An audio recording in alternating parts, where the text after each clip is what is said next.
So, statistical process control and SPC charts. This is one of the goals of the course. All the scaffolding through the first, 9 chapters of the course was to build some tools. The last few chapters were the big tools that they built to, and this is the last one that the book presents. This is a big deal in manufacturing. I worked at Intel as a tech, and this is what the techs and the engineers looked at as soon as they came in the morning. It was the first thing you looked at, and this is what you work from all day long. It drove our lives. It drove our planning. It drove our resources. This is just the workday for process engineers and techs in a manufacturing plant. If you work for a large company, chances are they're going to have, not chances are, almost certainly, they're going to have SPC software. Intel's was in-house. So the charts that you saw in lecture and in the book, that's pretty much, what you're going to be looking at. And really understanding these concepts and the constructs is going to go a long way for especially those who are looking to become process engineers, which, by the way, process engineers in companies, they're not necessarily chemical engineering majors, or I don't know what the major is now, but it used to be that process engineers were, or the classic undergrad background was chemical engineering. I don't know if there's now a process engineering major, but in Intel there's electrical engineers, mechanical engineers, chemists. You have a mathematics major. There's multiple majors that they'll hire from. So it's not just chemical engineering or process engineering. And this is your bread and butter right here. This is what you live and die by. This is what you'll be looking at all day and presenting about and concerned about and arguing about. It's your life. So without further ado, let's look at statistical process control, and specifically this is going to sort of adhere to problems 15.001, 0.003, and 0.007 in the material. That's what I've got in mind here. Okay, so let's describe the model. The model is that we have a machine, and that machine has a chamber. We have a diagram of the chamber on the board here, with the world's worst drawing of a pressure gauge, I admit. This pressure gauge is calibrated between the values of 14.7 and 15.4 pounds per square inch. And it's reading the pressure applied in a tube. The source of the tube is outside the chamber somewhere, and at the business end of the tube, there's a nozzle. And so the event will be a product wafer gets placed inside the chamber, and during processing, some amount of time, say each processing event is 90 seconds.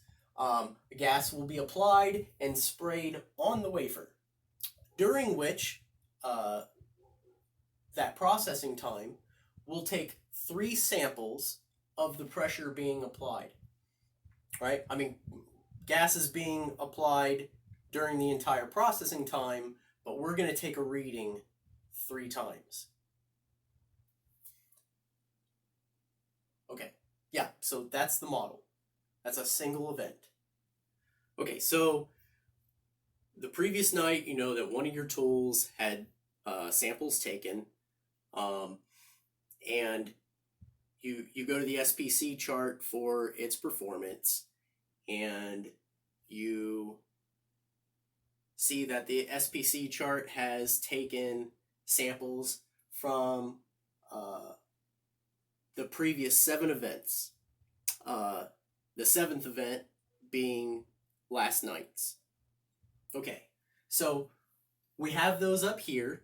I've got them labeled as weeks, but I mean, it's just a series of events. And so here labeled week 1, this event, you have n equals 3. There are 3 samples taken, and the values that you got were 15.125, 15.25, and 14.95. So, I mean, that gives you a range for that sample of 0.3 and a mean for that sample of 15.108. Okay, and so you have that for a previous set of 6 samples, or 6 events, and then last night's event, you get readings of 13.95, 13.5, and 13.0, and that gives you a range of 0.95 and a mean of 13.48. So then I've written up here, I've calculated R bar for and the grand mean for 2 different situations. And the ones annotated in red are R bar and the grand mean for all 7 events, including the data point that's out of specification. I've also calculated R bar and the grand mean for the previous 6 events, which we'll use later. So let's just quickly go over the calculation of these values in case they're not obvious. The grand mean is just the average or the mean of the means for each one of the events. So just the average of these values here. Our bar is just the average of the ranges for each one of the events as well. So that's nice and simple. In your textbook, in the appendices, you have an appendix for SPC constants. And if you remember, Dr. Chatton told you that you would not have a question on an exam where the sample size would ever be greater than 6. And so immediately, you know that D3 will be 0. So the pertinent constants you need for the rest of these control limits are D4 and A2. So your upper control limits for your grand mean chart, or X bar, right? So you're going to have your upper control limit is going to be your grand mean plus the quantity A2 times R bar, which is just an unbiased estimator of 3 sigma. And so your lower control limit will just be the grand mean minus A2 times R bar. For your R chart, your upper control limit here is just D4 times R bar. And then your lower control limit is D3 times R bar, but your D3 is 0. So then the last thing that we have up here are the values for our ranges and our means for each individual event. So 15.108 here corresponds to this first event, and that's roughly on the chart 15.108, even though the number's not annotated there. And obviously this is event 1, event 2, event 3, and so on to event 7 for all of our means. And then again, event 1, event 2, to event 7 for all of our ranges for each event. So the last thing that we need to address as far as your homework is concerned is one of those questions asks, what is mu hat and what is sigma hat? And this is explained in 15.3. I would encourage you to read over it carefully, because it motivates the SPC constants and how they're useful. So mu hat and sigma hat are point estimates of your population mean and your population standard deviation in the context of statistical process control. And for our model, the statistical process control of our model, our population mean is the values that this pressure takes over all processing events. And the standard deviation of our population is the standard deviation of all the values that our pressure can take over all processing events.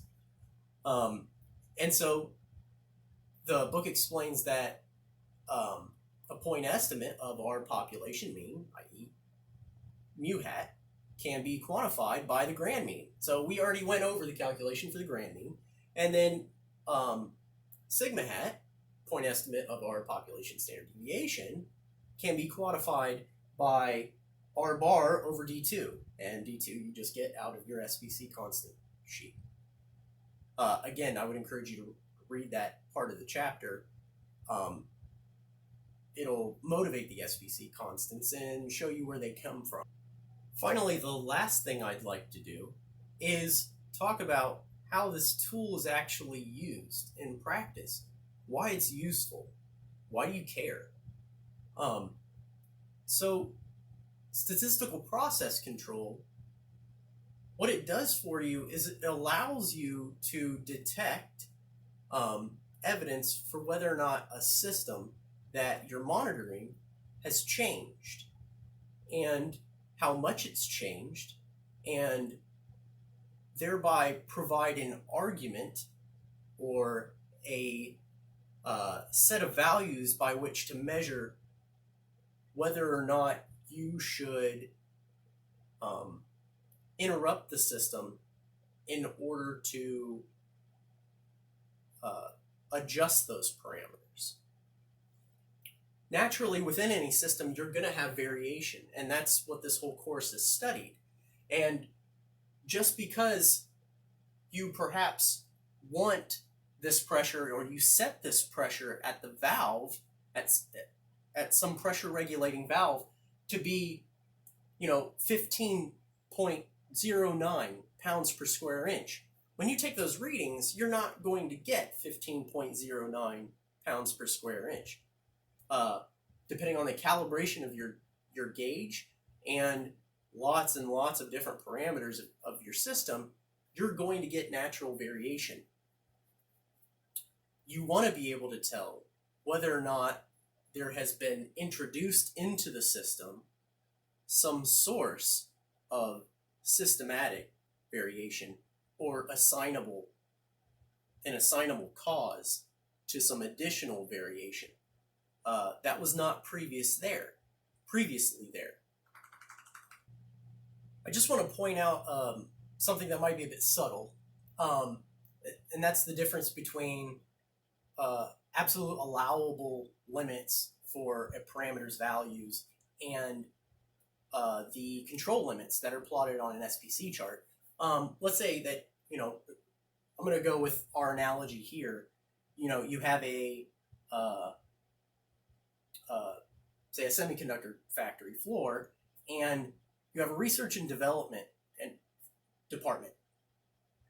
And they're responsible for establishing a stable process before releasing it to, say, a manufacturing department, right? So what they're going to do is they're going to tweak all of the thousands of parameters within a research and development factory floor to make sure that their stability requirements, say a population of product wafers that they produce, need to have a maximum allowable number of defects and a distribution of defects. Well, anyway, they have a bunch of metrics for which they need to fulfill some values for.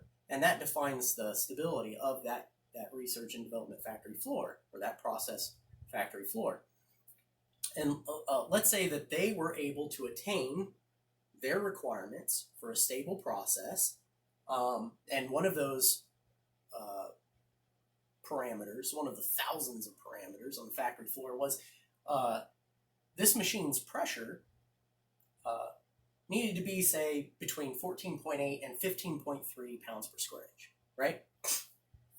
So recognize that the control limits on an SPC chart, they don't reflect those values, right?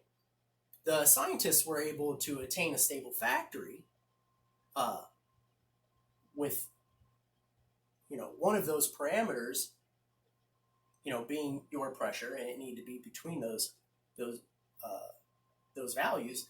But once manufacturing gets that process, they're gonna monitor the current performance, and they want to be able to detect whether or not a change has occurred within that specific system, i.e. your machine and your machine's pressure through this line.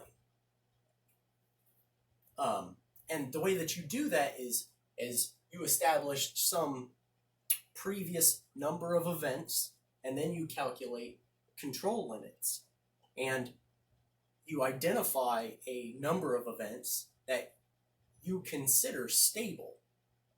That way, if a change does occur, you can detect it. All right, so after our maintenance task,